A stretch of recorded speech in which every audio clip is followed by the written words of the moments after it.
नमस्कार। जीवन एक मेला है जिसमें सुख दुख के झमेले लगे ही रहते हैं। हर व्यक्ति के जीवन में एक ऐसा कठिन समय भी आता है जब व्यक्ति निराश हो जाता है।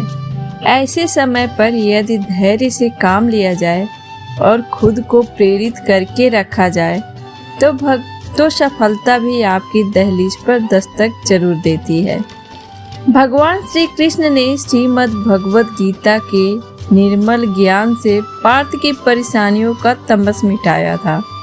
आज इस वीडियो के माध्यम से आप कठिन समय में प्रेरणा से भर देने वाले श्री कृष्ण के विचारों को सुनिए।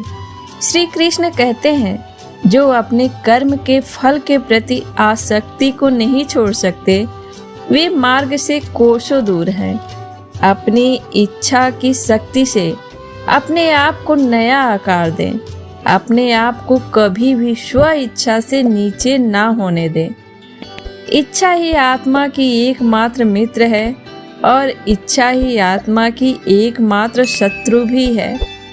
जिन्होंने खुद को जीत लिया है उनके लिए इच्छा एकमात्र मित्र है, लेकिन यह उन लोगों का दुश्मन है जिन्होंने अपने भीतर आत्मा को नहीं पाया है। सर्वोच्च वास्तविकता उन लोगों की चेतना में प्रकट होती है जिन्होंने खुद को जीत लिया है। शांत मन में ध्यान की गहराइयों में आत्मा स्वयं को प्रकट करती है।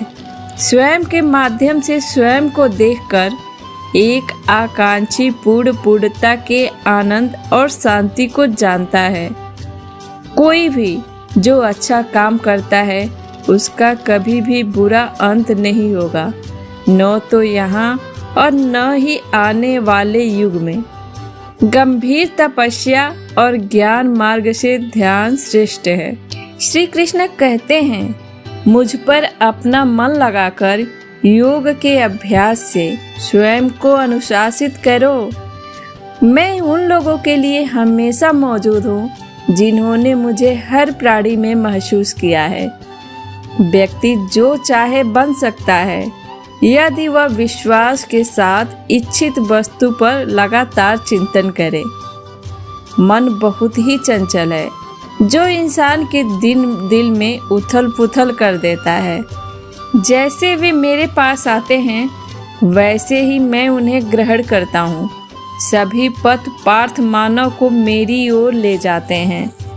इंद्रियों से मिलने वाला सुख पहले तो अमृत जैसा लगता है, लेकिन अंत में यह विष के समान कड़वा होता है।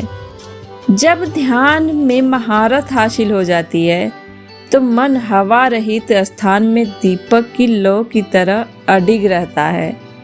श्री कृष्ण कहते हैं, हे अर्जुन, तीनों लोकों में मेरे पाने के लिए कुछ भी नहीं है और न ही कुछ ऐसा है जो मेरे पास नहीं है। मैं अभिनय करना जारी रखता हूँ, लेकिन मैं अपनी किसी जरूरत से प्रेरित नहीं हूँ। कर्म मुझ पर इसलिए नहीं टिकते क्योंकि मैं उनके परिणामों से जुड़ा नहीं हूँ। जो लोग इसे समझते हैं और इसका अभ्यास करते हैं वे स्वतंत्रता में रहते हैं। श्री कृष्ण कहते हैं, ज्ञान की भेंट किसी भी भौतिक भेंट से बेहतर है क्योंकि सब कामों का लक्ष्य आत्मिक बुद्धि ही है। जैसे आग की गर्मी लकड़ी को राख कर देती है, वैसे ही ज्ञान की आग सभी कर्मों को भस्म कर देती है। अपना काम हमेशा दूसरों के कल्याण को ध्यान में रखकर ही करना चाहिए। अप्राकृतिक कर्म बहुत तनाव पैदा करता है। हर व्यक्ति का विश्वास उसकी प्रकृति के अनुसार होता है। मैं उन्हें ज्ञान देता हूँ जो सदा मुझसे जुड़े रहते हैं और जो मुझसे प्रेम करते हैं। मेरी कृपा से कोई सभी कर्तव्यों का निर्वाह करते हुए भी बस मेरी शरण में आकर अनंत अविनाशी निवास को प्राप्त करता है। बुद्धिमान व्यक्ति कामुक सुख में आनंद नहीं लेता है। जो कार्य में निष्क्रियता और निष्क्रियता में कार्य देखता है वह एक बुद्धिमान व्यक्ति है। मैं धरती की मधुर सुगंध हूँ। मैं अग्नि की ऊष्मा हूँ, मैं ही सभी जीवित प्राणियों का जीवन भी और मैं ही सन्यासियों का आत्म संयम भी हूँ। तुम उसके लिए शोक करते हो जो शोक करने के योग्य नहीं है और फिर भी ज्ञान की बातें करते हो। बुद्धिमान व्यक्ति ना जीवित और ना ही मृत व्यक्ति के लिए शोक करते हैं। बुद्धिमान व्यक्ति को समाज कल्याण के लिए बिना आसक्ति के काम करना चाहिए। श्री कृष्ण कहते हैं, कर्म मुझे बांधता नहीं, क्योंकि मुझे कर्म के प्रतिफल की कोई इच्छा नहीं। कर्म योग वास्तव में एक परम रहस्य है।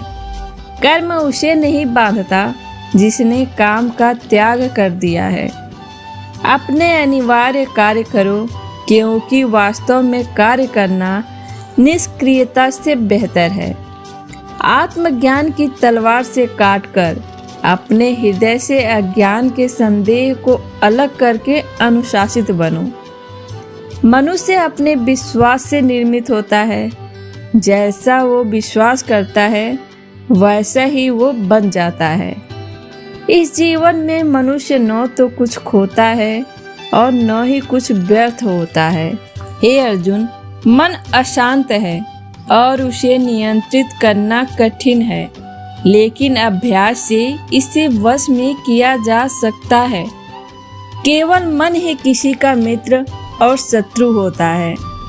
व्यक्ति या जीव का कर्म ही उसके भाग्य का निर्माण करता है। जब मानव अपने कार्य में आनंद खोज लेता है तब वह पूर्णता प्राप्त कर लेता है। श्री कृष्ण कहते हैं, नरक के 3 द्वार वासना, क्रोध और लालच हैं। क्रोध से भ्रम पैदा होता है, भ्रम से बुद्धि व्यग्र होती है और जब बुद्धि व्यग्र होती है तब सारे तर्क नष्ट हो जाते हैं और जब तर्क नष्ट होता है तब व्यक्ति का पतन होना निश्चित है। सदैव संदेह करने वाले व्यक्ति के लिए प्रसन्नता ना इस लोक में है और ना कहीं और। मन की गतिविधियों, होश, श्वास और भावनाओं के माध्यम से भगवान की शक्ति सदा तुम्हारे साथ है और लगातार तुम्हें बस एक साधन की तरह प्रयोग करके सभी कार्य कर रही है। श्री कृष्ण कहते हैं, ज्ञानी व्यक्ति ज्ञान और कर्म को एक रूप में देखता है, वही सही मायने में देखता है। प्रबुद्ध व्यक्ति के लिए गंदगी का ढेर, पत्थर और सोना सभी एक समान है। निर्माण केवल पहले से मौजूद चीजों का प्रक्षेपण है। उससे मत डरो जो वास्तविक नहीं है, ना कभी था ना कभी होगा। जो वास्तविक है वो हमेशा था और उसे कभी नष्ट नहीं किया जा सकता। जन्म लेने वाले के लिए मृत्यु उतनी ही निश्चित है जितना कि मृत होने वाले के लिए जन्म लेना। इसीलिए जो अपरिहार्य है उस पर शोक मत करो। जो मन को नियंत्रित नहीं करते उनके लिए वह शत्रु के समान कार्य करता है। समय कभी नहीं रुकता। आज यदि बुरा चल रहा है तो कल अवश्य अच्छा आएगा।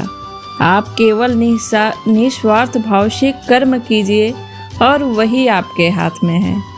मनुष्य का जीवन केवल उसके कर्मों पर चलता है। जैसा कर्म होता है वैसा उसका जीवन होता है। इस संसार में देखने के लिए बहुत सारे खूबसूरत स्थान हैं, पर सबसे खूबसूरत जगह है बंद आंखों से अपने भीतर देखना। सफलता खुशी की चाबी नहीं है, खुशी सफलता की चाबी है। आप जो कर रहे हैं उससे अगर आप प्यार करते हैं तो आप जरूर सफल होंगे। बीता हुआ कल जीवन को समझने का एक अच्छा मौका है और आने वाला कल जीवन को जीने का एक दूसरा मौका। अनुमान मन की कल्पना है और अनुभव जिंदगी का सबक है। सच्ची खुशी तभी होती है जब आपकी सोच, कथन और कर्म में समानता हो। दोस्तों, अगर आपको मेरी ये वीडियो अच्छी लगी हो तो कृपया करके मेरे वीडियो को लाइक और ज़्यादा से ज़्यादा शेयर कर दीजिए ताकि और लोग भी इसका फ़ायदा उठा सकें। और अगर कुछ सुझाव देना हो कमेंट के माध्यम से हमें अपना कीमती सुझाव अवश्य दें और मेरे चैनल को सब्सक्राइब करके बेल आइकन प्रेस कर लें ताकि जब भी मैं ऐसी वीडियो अपलोड करूं तो आप सबको सबसे पहले मिले। धन्यवाद।